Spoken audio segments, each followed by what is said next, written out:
వి gold trusted gold buyers తాకట్టులో ఉన్న బంగారాన్ని విడిపించి ఈ రోజు ఉన్న మార్కెట్ ధరకే కొనబడును. మరిన్ని వివరాలకు సంప్రదించండి 7710 ఆంధ్రప్రదేశ్లో ప్రస్తుతం జరుగుతున్న తాజా రాజకీయ పరిణామం మీద మనతో మాట్లాడి సిపిఎం పార్లమెంట్ బ్యూరో సభ్యులు బివి రాఘుల్ గారు ఉన్నారు. మాట్లాడదాం. సార్, ఒకవైపున అమరావతికి మరోసారి దాదాపు 42,000 ఎకరాలు ల్యాండ్ పూలింగ్ స్కీమ్ ద్వారా తీసుకోబోతున్నామని చెప్తున్నారు. ఇంటర్నేషనల్ ఎయిర్పోర్ట్ అంటున్నారు, చాలా అని చెప్తున్నారు. కానీ అక్కడ రైతులు భూములు ఇవ్వడానికి సిద్ధంగా లేరు. ఎందుకంటే గత 5 ఏళ్లలో మేము చూసాం, చాలా భయానక వాతావరణం కనబడదు. ఇప్పుడు ఇవ్వడానికి సిద్ధమని కొంతమంది రైతులు చెప్తున్నారు. ఏమేం చెప్తారు సార్ పార్టీ?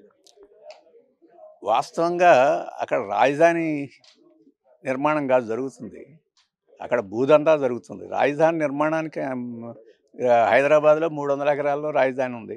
రాజధానికి కావాల్సిన అవసరాలు ఉన్నాయి. ఇక్కడ బ్రహ్మాండమైన అంతర్జాతీయ స్థాయిలో రాజధాని కట్టుకోదలుచుకుంటే 1,300 ఎకరాలు చంద్రబాబు నాయుడు గారు గతంలో రూపొందించిన ప్రణాళిక ప్రకారమే 13,000 ఎకరాలు 1,300 ఎకరాలు సరిపోద్ది. ఇంకా బ్రహ్మాండంగా పాతకాలపు ప్యాలెస్లాగా కట్టాలని చెప్పి అనుకున్నాం, ఇంకో 2,000లో సరిపోద్ది. ఇప్పుడు వేల ఈ భూములు సేకరణ చేయడం అని చెప్పేసేది ఎవరి కోసం చేస్తున్నారు అనేది లేదు. పారిశ్రామికవేత్తలు అంటే వాళ్ళ భూములు వాళ్ళు సేకరించుకోగలరు. వాళ్ళు సేకరించుకోదలుచుకున్నప్పుడు ప్రభుత్వం అవసరమైన పద్ధతిలో సహాయం కూడా చేయొచ్చు. ఆలు లేదు సూలు లేదన్నట్టు పరిశ్రమ రాదు, వ్యాపారం రాదు. ఈ భూములన్నీ రైతుల నుంచి సేకరించుకొని ఒక చోట పోగు చేసుకోవడం అంటే, ఈ అధికారంలో ఉన్నవాళ్ళు ఆ భూమిని పేరు చెప్పి లాభాలు సంపాదించుకోవడానికి, కాంట్రాక్టులు సంపాదించుకోవడానికి, లేకపోతే కొన్ని శక్తులతోటి కలిసి ఉమ్మడి ప్రయోజనాలు పొందడానికి చేసే పని తప్ప ఇంకోటి కాదు. ఖచ్చితంగా ప్రజా ప్రయోజనం కోసం పారిశ్రామికీకరణ భూములు కావాల్సి ఉంటుంది. కానీ ఆ పరిశ్రమ ఏంటో చెరువులో కొమ్ములను చూపించి గేదెలను బేరవాడేమంటారు, అవన్నీ వచ్చినప్పుడు అప్పుడు ప్రజలకు రైతులకు చెప్పి ఆ రైతులకి సరైన సరసమైన ధర ఇచ్చి ఆ పరిశ్రమ వచ్చిన దానివల్ల వాళ్ళకు కూడా ప్రయోజనం కలిగేట్ చేస్తే తీసుకోవచ్చు. ఇప్పుడు అట్లాంటివి ఏమి లేవు. అందుకనే ఆ రకమైన పద్ధతిలో భూసేకరణ చేసినా కానీ భూమి పూలింగ్ చేసినా కానీ రెండూ తప్పేనని చెప్పేసి మేము అభిప్రాయపడుతున్నాం. అందుకనే మేము దాన్ని వ్యతిరేకిస్తున్నాం. కరేడు భూములు సంబంధించి ప్రకాశం జిల్లా కరేడు ఇండోసోల్కి సంబంధించిన భూములు కేటాయింపుకు సంబంధించి అక్కడ జరుగుతున్న వాతావరణం మనం చూస్తున్నాం. కానీ ముందుకు వెళ్ళాలని నిర్ణయించుకున్నది తెలుస్తుంది. గతంలో ఇదే ఇండోసోల్ మీద ప్రతిపక్షం ఉన్నప్పుడు తెలుగుదేశం పార్టీ కానీ వీళ్ళంతా ఆరోపణలు చేశారు, పెద్ద ఎత్తున అవినీతికి పాల్పడ్డారు. కానీ ఇప్పుడు అదే సంస్థలకు మళ్ళీ భూ కేటాయింపులు చేయడం పట్ల ఈ 2 నాలుకల ధోరణి అనేది బాగా అలవాటు, తెలుగుదేశానికి అలవాటు, వైఎస్ఆర్పీకి అలవాటు. ప్రతిపక్షంలో ఉన్నప్పుడు ఒకటి మాట్లాడతారు, అధికారంలోకి వచ్చి కూర్చున్న తర్వాత మొత్తం ఉల్టా సీదా చేసి ఇంకొకటి మాట్లాడతారు. ఇప్పుడు తెలుగుదేశం ప్రభుత్వం కూడా అదే చేస్తుంది. అక్కడ ఇండోసోల్ ప్రాజెక్టు రైతుల భూములను తీసుకొని పెట్టాల్సిన అవసరం ఏమిటి అని చెప్పేసి అడిగేది. ఈ రాష్ట్రంలో బంజరు భూములు, వ్యవసాయానికి అంత లాయికి కాని భూములు లక్షల ఎకరాల్లో ఉంది. ఇంతకుముందు అటువంటి చోట్ల భూముల్ని గుర్తించి వాటన్నిటిని తీసుకోవడం కూడా జరిగింది. వాటన్నిటిలో ఇట్లాంటి పరిశ్రమలన్నీ పెట్టచ్చు. రైతులకు బాగా అనువుగా ఉండి, వ్యవసాయానికి ఉండి, లేకపోతే వాళ్ళకి మార్కెట్ రేట్లో అధికంగా ఉండే ప్రాంతాలకే వెళ్ళి ఎందుకు పూనుకుంటున్నారంటే, ఆ భూముల విలువ అప్పనంగా రైతులకు రావాల్సిన భూముల విలువని ఆ భూములు కేటాయించిన వాడికి దక్కేట్టుగా, ఏమి కష్టపడకుండా కేటాయించేవాడికి దక్కేట్టుగా ఇది ఒక పెద్ద కుంభకోణం కుట్ర తప్ప ఇంకోటి కాదు. ఆ ఇండోసాల్ కానీ ఇంకోటి కానీ ఏమవుద్ది, ఇంకో 4 కిలోమీటర్ల దూరంలో పరిశ్రమ ఉంటే ఓడరేవు పక్కనే ఉండాలా, మూలనే ఉండాలా, ఇంకో చోట అక్కర్లేదా? అంటే ఇంకో వెనకబడిన ప్రాంతాలు, పశ్చిమ ప్రాంతాల్లో ఇంకేం పరిశ్రమలు అవసరం లేదా?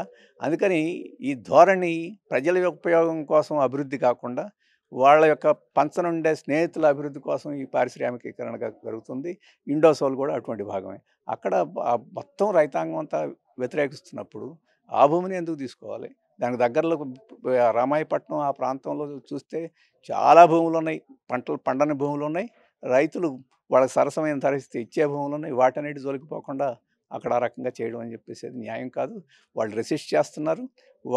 వాళ్ళని అణిచివేసి చేయాలని చెప్పంటే ఈ ప్రభుత్వం ఇంతకుముందు అణిచివేసి చేసిన ప్రయత్నాలన్నీ ఈ ప్రభుత్వం దెబ్బతిన్నదని వాళ్ళకి గమనంలో పెట్టుకోవాలి. విద్యుత్ ఉద్యమాన్ని అణిచివేస్తే చంద్రబాబు తెలుగుదేశానికి ఏం జరిగిందో వాళ్ళకి జ్ఞాపకం పెట్టుకుంటే, ఇప్పుడు కూడా ఆమోదంతో తీసుకుంటే అదొక రకం.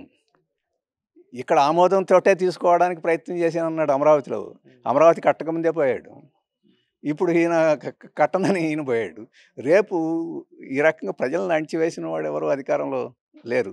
30-40 ఏళ్ళు ఉండాలనుకున్న వాళ్ళు ప్రజల యొక్క ఆమోదంతో, వాళ్ళ యొక్క అంగీకారంతో ఏమైనా చేస్తే కొనసాగుతారు తప్ప లేకపోతే లేదు.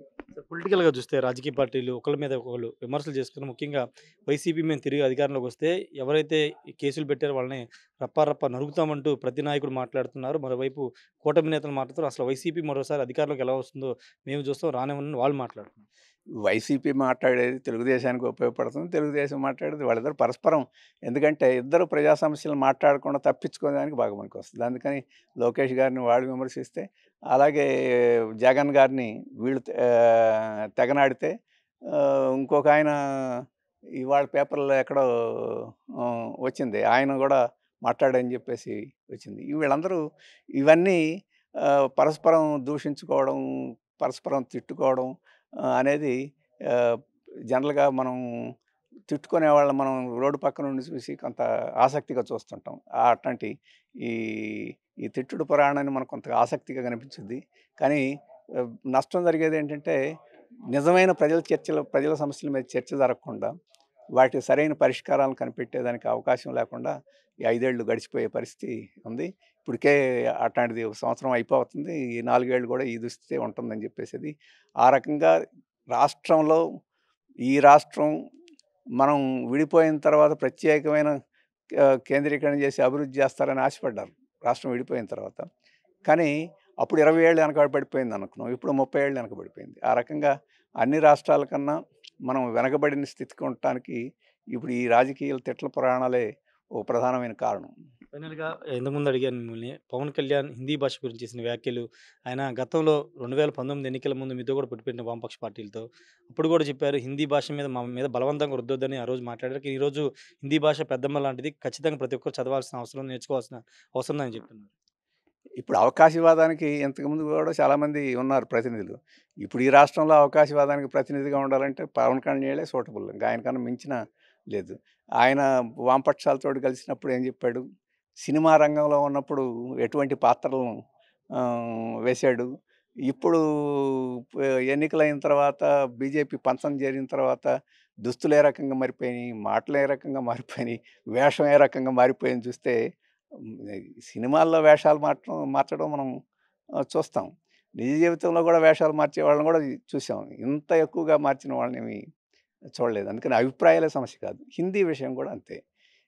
మాతృభాషలో విద్య అనేది ప్రపంచవ్యాప్తంగా అంగీకరించిన విషయం. రెండోది భారత రాజ్యాంగం ఏం చెప్పిందంటే ఈ ఒక భాష ఎక్కువ, ఒక భాష తక్కువ అని చెప్పేసి రాజ్యాంగం చెప్పలేదు. షెడ్యూల్లో ఉన్న అన్ని భాషలు సమానం అని చెప్పేసి చెప్పారు. అనుసంధాన భాషగా ఉండటానికి మనకు ఏదో ఒకటి కావాలి కాబట్టి అనుసంధాన భాష రూపొందించుకోవచ్చు అని చెప్పారు. కానీ ఇప్పుడు హిందీ పెద్ద, ఇంకో భాష చిన్న అని చెప్పేసి పద్ధతిలో మాట్లాడటం అనేది హిందీని అవమానం చేయడం, లేకపోతే తెలుగుని ఏదో గొప్ప చేయడం కాదు. రెండూ సమానమైన భాషలే. కానీ ఈ రకమైన దీనివలన మన దేశం సమైక్యత దెబ్బతింటుంది. ఈ ఈ విద్వేషాలు ప్రబలి ఇప్పుడు కన్నడ, తమిళ చూస్తున్నాం. కమల్ హాసన్ సినిమా విషయం చూస్తున్నాం. ఇటువంటి భావాలు పెచ్చరిల్లితే మన దేశం సమైక్యంగా ఉండదు, దెబ్బతినిపోద్ది. గతంలో మనం అటువంటి విషయాలు చూసాం. ఇప్పుడు పవన్ కళ్యాణ్ గారు దేశం ఒకటిగా ఉండాలనుకుంటున్నారా, దేశంలో రాష్ట్రాలకి భాషల మధ్య వైషమ్యాలు కావాలనుకుంటున్నారో ఆయన తెలుసుకోవాల్సిన విషయం. మేము ఆ రకంగా అన్ని భాషలు సమానమైంది. మాతృభాషలో ప్రజలకి ఎక్కువ మేలు జరుగుద్ది కాబట్టి మాతృభాషలో విద్యాబోధన కావాలనేది ఇది రాజ్యాంగం చెప్తుంది. రాజ్యాంగాన్ని కట్టుబడి ఉండడం, వాళ్ళకి రాజ్యాంగం మీద నమ్మకం పోగొడుతున్నారు. అందుకని బీజేపీ వాళ్ళు రాజ్యాంగాన్ని రోజు మార్చాలనుకుంటే ఇప్పుడు ఇంకో వైపు నుంచి ఈయన కూడా అదే పద్ధతిలో మాట్లాడుతున్నట్టు అనిపిస్తుంది. సార్ మొత్తంగా రాజ్యాంగానికి సంబంధించిన విషయం రాజ్యాంగం అనుగుణంగానే భాషకు సంబంధించినట్టు ఉండాలి. కానీ రాష్ట్రాలకు సంబంధించి ముఖ్యంగా ఆంధ్రప్రదేశ్లో పవన్ కళ్యాణ్ పూర్తిగా బీజేపీ విధానాన్ని ముందుకు తీసుకెళ్తున్నారు. అవకాశవాదకానికి పరాకాష్ఠగా మారని చెప్తున్నారు. ఖచ్చితంగా ఇటు అమరావతిలో అటు కరేడులో చేసినటువంటి భూ సమీకరణ సంబంధించి రాష్ట్ర ప్రభుత్వం పునరాలోచించుకోవాలని బీవీ రాఘుల్ చెప్తున్నారు. కెమెరా పర్సన్ ప్రసాద్తో రాజేష్ RTV విజయవాడ నుండి. తెలుగులో న్యూస్ కి ఫాస్టెస్ట్ యాప్ ఇప్పుడు టోటల్లీ న్యూ అవతార్లో జస్ట్ 5 సెకండ్స్ లో కంప్లీట్ న్యూస్. సోషల్ మీడియాలో ట్రెండ్స్ కి one stop solution. Live TV app voice search option తో ఇప్పుడే డౌన్లోడ్ చేయండి లేదా అప్డేట్ అయిపోండి. యాప్ లింక్ డిస్క్రిప్షన్ లో ఉంది.